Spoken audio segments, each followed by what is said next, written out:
Hello दोस्तों, मैं अर्चना केवट एक बार फिर से स्वागत करती हूँ आपके अपने चैनल मिरर इंडिया में। दोस्तों, मैं आज जिस घटना के बारे में बात करूँगी वो है दिल्ली अंजलि हत्याकांड, जो इस समय चर्चा में है। दोस्तों, कैसे अंजलि जूझती रही और वो दरिंदे पांचों जो कार में सवार थे वो कैसे घसीटते रहे। क्या उन्हें ऐसा नहीं लगा कि कार में कौन घसीट रहा है, या उन्होंने जानबूझकर ऐसी हरकत की। जैसे हमें इससे जो निर्भया कांड हुआ था, हमें उस घटना की याद आ जाती है कि कैसे उन दरिंदों ने निर्भया कांड में कैसे सारी हदें पार कर दी थी। और उसी तरह इस घटना में भी हमें यही देखने को मिलता है। दोस्तों, आप इमेजिन कर सकते हैं कि कैसे उसके दोनों पैर और आधा शरीर और उसका सिर सड़क पर कैसे रगड़ने से गायब हो गया था। दोस्तों, चलिए हम इसको डिटेल से समझते हैं। दोस्तों, जान बचाने के लिए जूझती रही अंजलि। दोस्तों, ये है अंजलि और ये वही गाड़ी है जिससे अंजलि का वो उसमें घसीटती रही है। दोस्तों, कार रोकी होती तो बच सकती थी जान। दोस्तों, देश भर में राजधानी को शर्मसार करने वाली सुल्तानपुरी की जो घटना है वह वाहन की तेज गति के साथ ही चालक की अमानवीयता भी सामने आई है। दरअसल हादसे के बाद कार के सामने आई युवती ने उठने का प्रयास किया था, लेकिन आरोपितों के कार नहीं रोकने की वजह से वह दोबारा चपेट में आ गई थी। इस बीच अंजलि ने खुद को बचाने के लिए संघर्ष किया और कार के आगे का हिस्सा पकड़ लिया, लेकिन आरोपित कार को दौड़ाते ही रहे। इससे युवती के जींस कार के बोनट और पहियों के बीच किसी हिस्से में फंस गई और कुछ ही देर में उसकी जान चली गई। यह बात पुलिस की जांच में सामने आई है। पुलिस के मुताबिक सुल्तानपुर में सकरी सड़क पर सामने से आ रही स्कूटी सवार युवती को टक्कर मारने के बाद युवती को आरोपित ने करीब 10 से 12 किलोमीटर तक घसीटते हुए ले गए। इसके बाद कांझावला में एक यू टर्न लेने के दौरान युवती का शव नीचे जमीन पर गिर गया और इसके बाद कार सवार पांचों आरोपी मौके से फरार हो गए। घटना के दौरान कार में बैठे सभी पांचों आरोपितों को हालांकि गिरफ्तार कर लिया गया है। दोस्तों, यह रूह कांपने वाली घटना है। सुल्तानपुरी हादसे में मरने वाली युवती के शव को लोकनायक अस्पताल में देखकर डॉक्टर तक भी रूह उनकी कांप गई।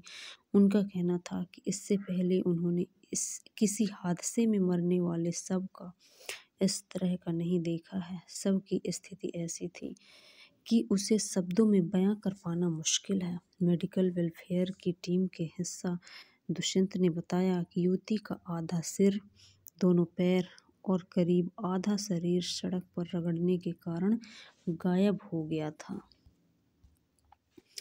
आरोपी और युवती में कोई संबंध नहीं।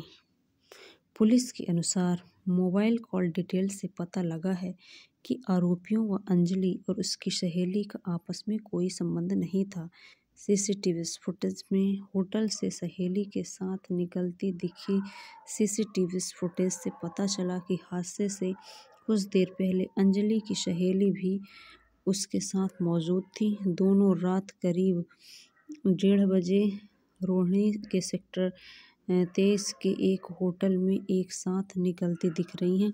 दोस्तों, ये सीसीटीवी फोटो से आपको दिख रहा होगा।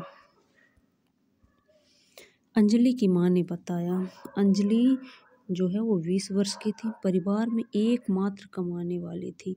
वहीं अपने 2 छोटे भाई बहनों का पालन पोषण भी कर रही थी। मां कहती है कि बेटी बोल कर गई थी कि वह इवेंट पर जा रही है और रात तक आएगी, लेकिन पूरे परिवार की रात इंतजार में गुजर गई। बेटी नहीं, उसकी मौत की खबर सामने आई। मां का कहना है कि दुर्घटना नहीं है, बेटी के साथ कुछ गलत हुआ है। बेटी के शरीर पर कोई कपड़ा नहीं मिला। पुलिस गंभीरता से जांच करे और मेरी बेटी के गुनहगारों को कड़ी सजा दिलाए। ये वही कार है जिसमें अंजलि की स्कूटी से टक्कर हुआ है। और ये देखिए आप, और आप ऐसे समझें कि जैसे ही यह कार से स्कूटी की टक्कर हुई और ये स्कूटी के नीचे चली गई और वह उठने की कोशिश की, उसे पकड़ा लेकिन वो नहीं रुकी और घसीटते हुए ले गए। फिर जब ये गाड़ी ऐसे टर्न ली तो फिर टर्न में जो है यहाँ पे उसकी बॉडी जो है सब जो है वो गिरा। अंजलि की पोस्टमार्टम रिपोर्ट क्या कहती है?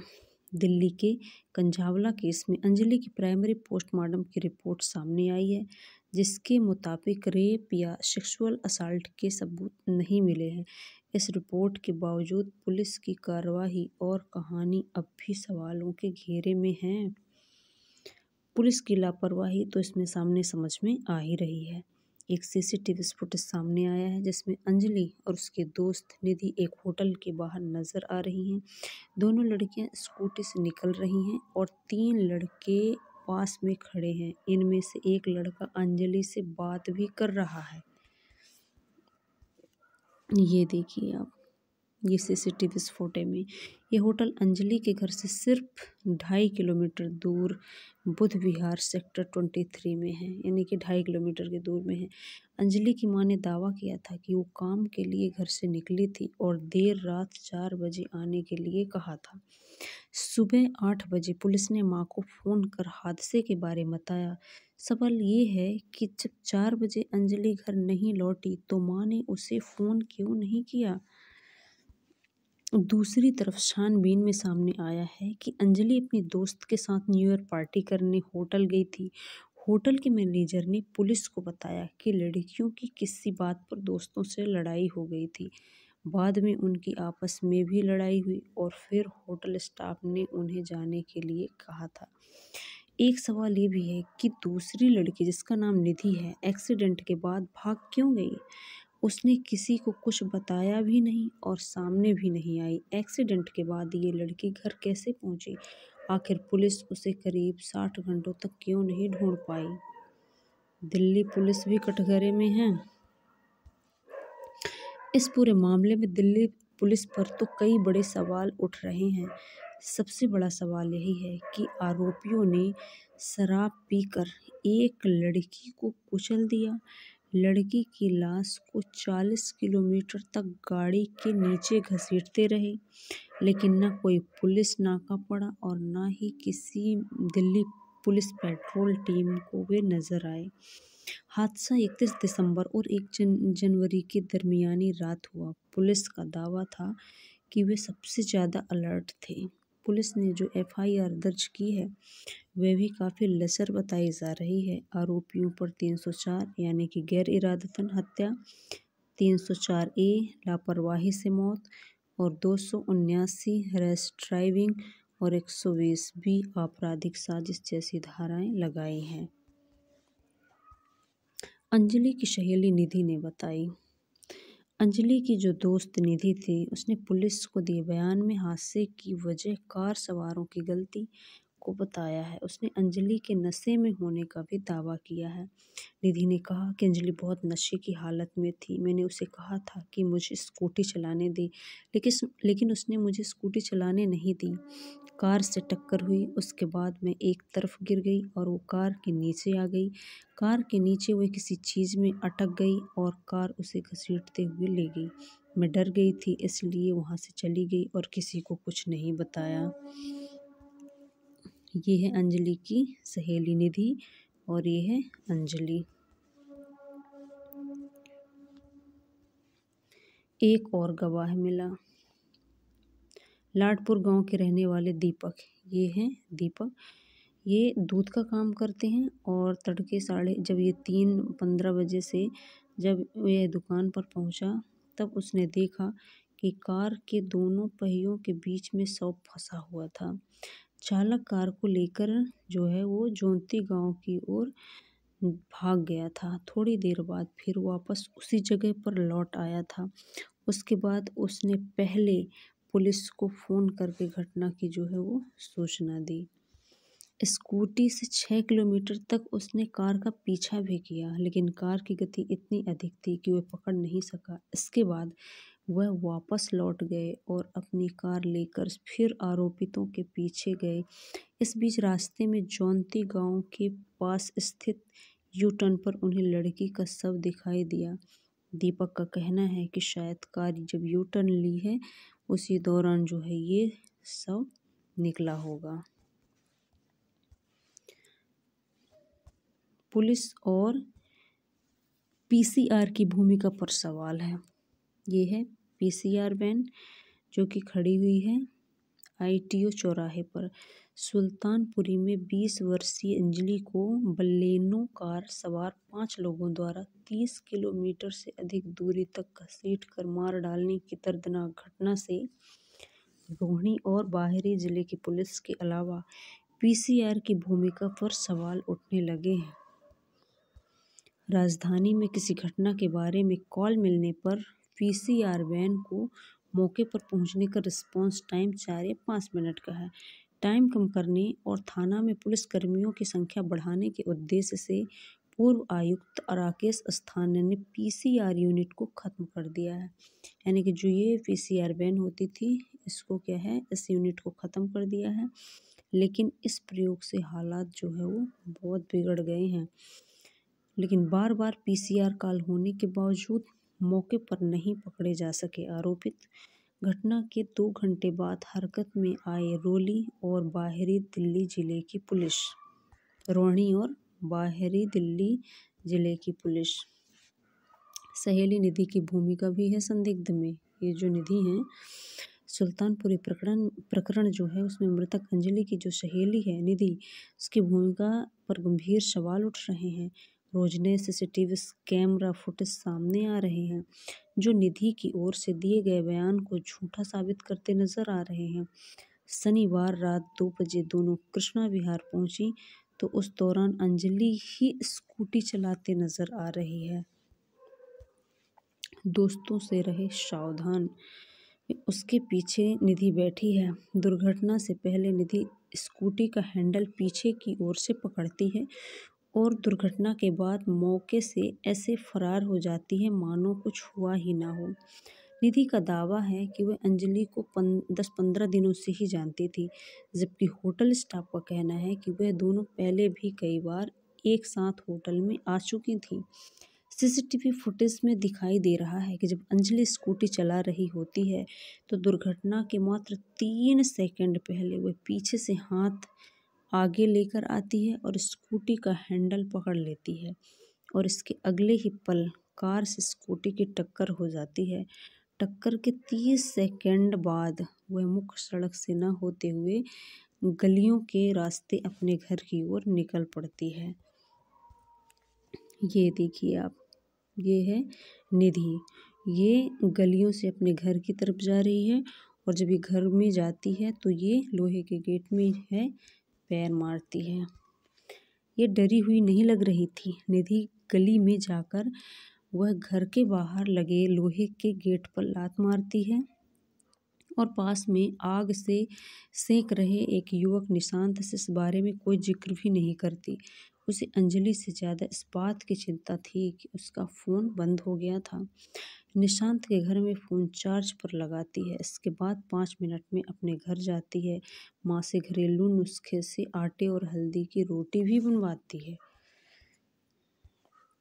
लेकिन इसकी जो जांच है वो स्पेशल कमिश्नर शालिनी सिंह के पास जांच के लिए गई है।